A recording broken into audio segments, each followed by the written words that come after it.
On passive का digital token ओ coin का नाम आप में से कई फाउंडर ने जरूर सुना होगा, लेकिन क्या आपको पता है कि ऑन पैसिव को डिजिटल टोकन की जरूरत क्यों पड़ा? ओ कॉइन क्या है और इसका इस्तेमाल हम किस तरह से करेंगे और ओ कॉइन से हम किस तरह से अपना बेनिफिट कर सकते हैं? यदि आप इन सभी सवालों का जवाब जानना चाहते हैं तो इस वीडियो को ध्यान से अंत तक देखिएगा, क्योंकि यह वीडियो आपके लिए इन्फॉर्मेशन से भरपूर होने वाला है और इस वीडियो को पूरा देखने के बाद आपको बहुत कुछ नया सीखने को मिलेगा।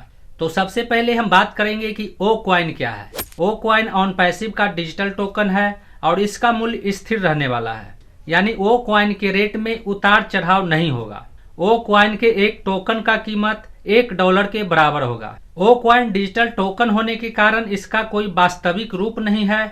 इसे आप ऑन पैसिव के वॉलेट में ही डिजिटल रूप में देख सकते हैं। जिस तरह से भीड़ भाड़ वाले किसी खान पान की दुकान में हमें खाने पीने का सामान लेने के लिए उस दुकान में रुपये देकर टोकन लेना पड़ता है और वह टोकन रंग बिरंगे कॉइन के जैसा होता है और उस टोकन को देकर हम अपने खान पान की चीजों को लेते हैं और वह टोकन सिर्फ उसी दुकान में मान्य होता है जिस दुकान से आप टोकन लेते हैं। यदि आप उस टोकन को किसी दूसरे दुकान में देंगे तो वहां से आपको खाने पीने की चीज नहीं मिलेगा।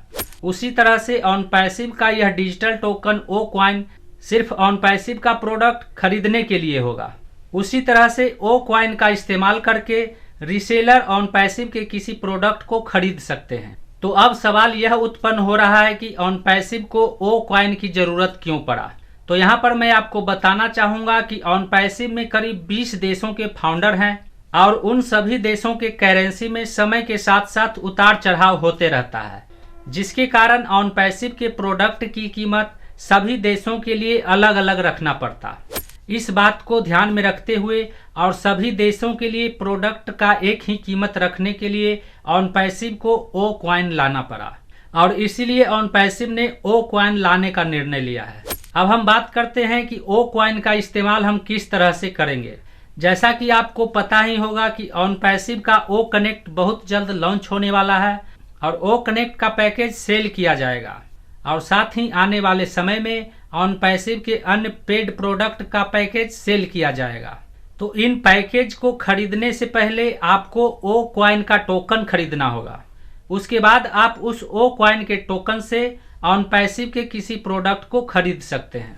जैसे आने वाले समय में यदि ओ कनेक्ट के पैकेज का कीमत 50 ओ कॉइन होता है तो हमें सबसे पहले 50 ओ कॉइन को खरीदना होगा। उसके बाद हम उस 50 ओ कॉइन से ऑन पैसिव के ओ कनेक्ट पैकेज को खरीद सकते हैं। इस तरह से हमें ऑन पैसिव के प्रोडक्ट का पैकेज खरीदने के लिए ओ कॉइन का इस्तेमाल करना होगा। अब आप समझ गए होंगे कि ऑन पैसिव फाउंडर को ओ कॉइन का इस्तेमाल किस तरह से करना है। अब हम बात करते हैं कि ओ कॉइन से हम किस तरह से अपना बेनिफिट कर सकते हैं। जैसा कि आपको मालूम ही होगा कि ओ कॉइन के एक कॉइन की कीमत $1 के बराबर होगा और ओ कॉइन को आप कभी भी खरीद कर अपने वॉलेट में ऐड कर सकते हैं। यदि आप इंडिया से हैं तो आपको मालूम ही होगा कि इंडियन रूपी और डॉलर में कभी कभी थोड़ा बहुत उतार चढ़ाव होते रहता है।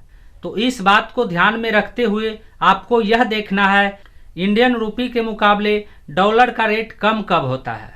वैसे तो डॉलर का रेट 70, 75, 80 रुपये के आसपास में होता रहता है। तो जब इंडियन रूपी के मुकाबले डॉलर का रेट कम हो तब आपको ओ कॉइन को खरीद लेना चाहिए, जिससे आपको ओ कॉइन को खरीदने में कम रुपये खर्च होगा और इस तरह से आप ओ कॉइन से थोड़ा बहुत मुनाफा कर सकते हैं। डॉलर का रेट इंडियन रूपी में जानने के लिए आप गूगल में सर्च कर सकते हैं $1 बराबर इंडियन रूपी और इस तरह से आप चेक कर सकते हैं कि इंडियन रूपी के मुकाबले डॉलर का रेट कम कब है और जब आपको रेट कम लगे तब आप ओ कॉइन को खरीद सकते हैं। उम्मीद करता हूं कि अब आप ओ कॉइन के बारे में अच्छी तरह से समझ गए होंगे। इसके बावजूद भी यदि आपके मन में कोई सवाल है तो आप हमें नीचे कमेंट में लिख सकते हैं। यदि आप हमारे चैनल पर पहली बार आए हैं और इस तरह का वीडियो देखना पसंद करते हैं तो चैनल को सब्सक्राइब जरूर करें। आज के लिए बस इतना ही। मिलते हैं अगले वीडियो में नए टॉपिक के साथ। जय हिंद।